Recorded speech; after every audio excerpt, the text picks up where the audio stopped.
これはヘリコプターの中から撮影。何これ。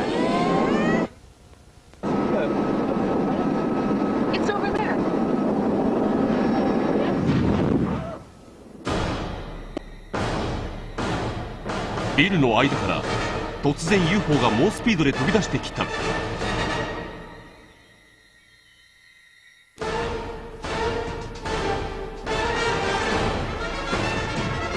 そしてヘリから数百メートル離れた空中で一度止まった。いや、爆発じゃないんだ。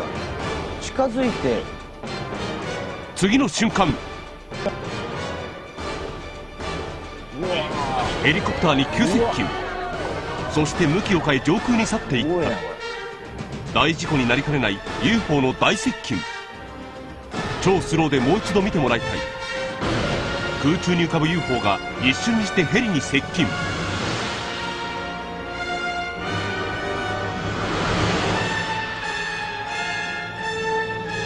そして向きを変え、あっという間に空の彼方へ消えていった。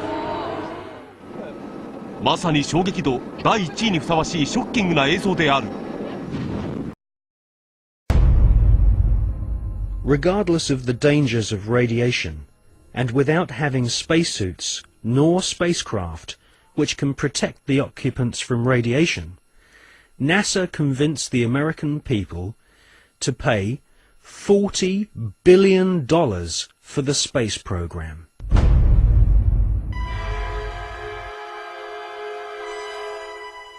The most lethal forms of radiation, of course, are at the higher end of the spectrum. That's gamma rays and X-rays.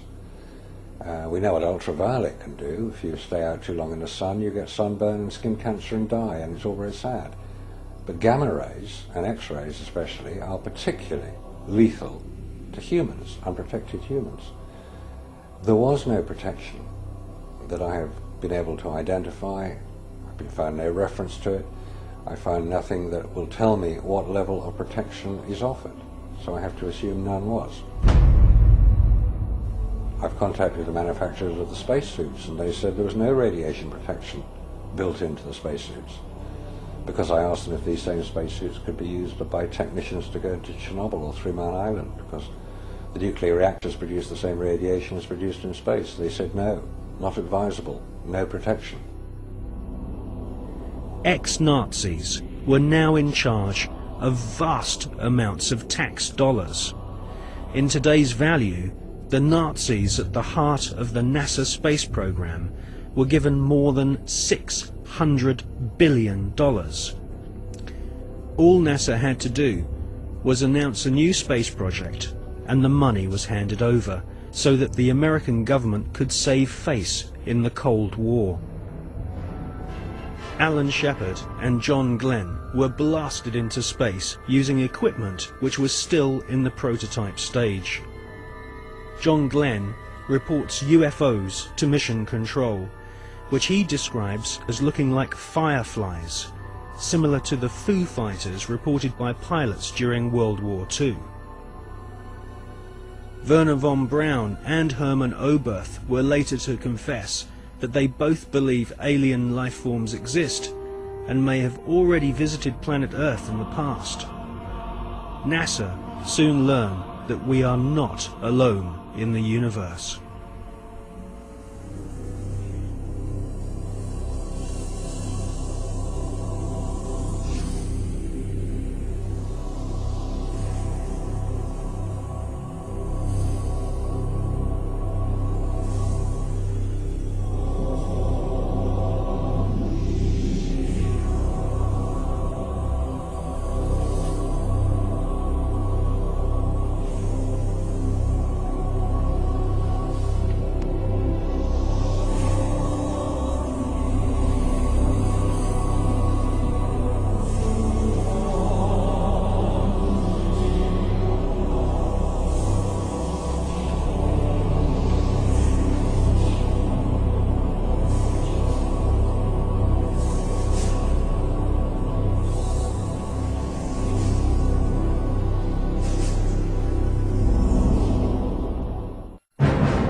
In Jonathan Eisen's excellent book, Suppressed Inventions, he interviews Wernher von Braun's mentor and teacher, Dr. Hermann Oberth. Dr. Oberth makes it quite clear that he has studied the aeronautic performance of UFOs.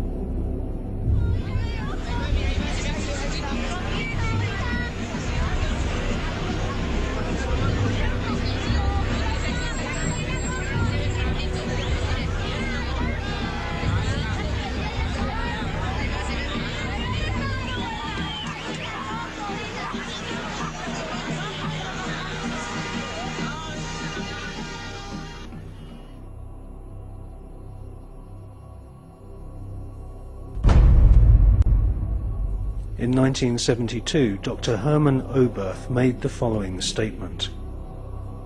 Today, we cannot produce machines that fly the same as UFOs do.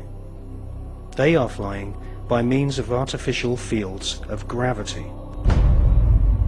This would explain the sudden changes of directions.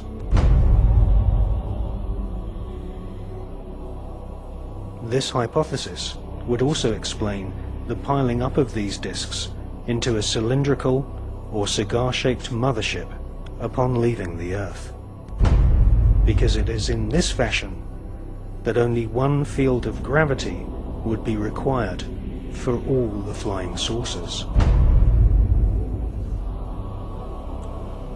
Dr. Oberth then added, "We cannot take credit for our record advancement in certain scientific fields alone.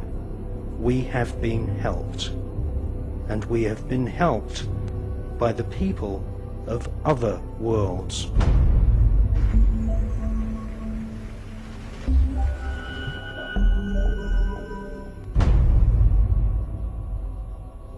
Dr. Hermann Oberth was the greatest pioneer of astronautics.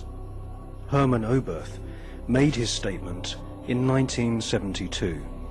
Almost 20 years later, in 1991, amateur footage of UFOs stacked up in a cylindrical formation was filmed in Mexico City.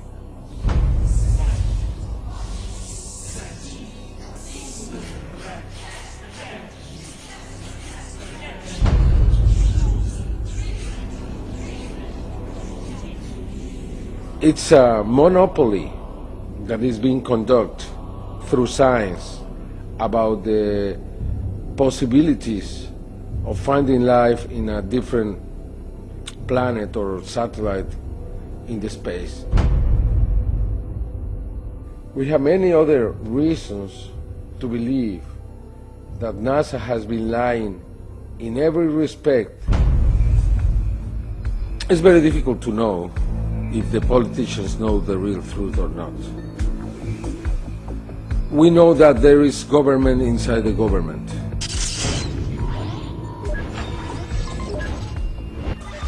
We know that there is military intelligence. We know that in America, after the Manhattan Project was created, that group subsists. And that group was the one who handled the Roswell crash, the Socorro crash, and others. Are you talking about Majestic 12? Yeah, probably it's a different name now. Now it's not Majestic 12, now it's something else. I'm here to discuss the so-called flying saucers. The Air Force interest in this problem has been due to our feeling of an obligation to identify and analyze to the best of our ability anything in the air that may have the possibility of threat or menace to the United States.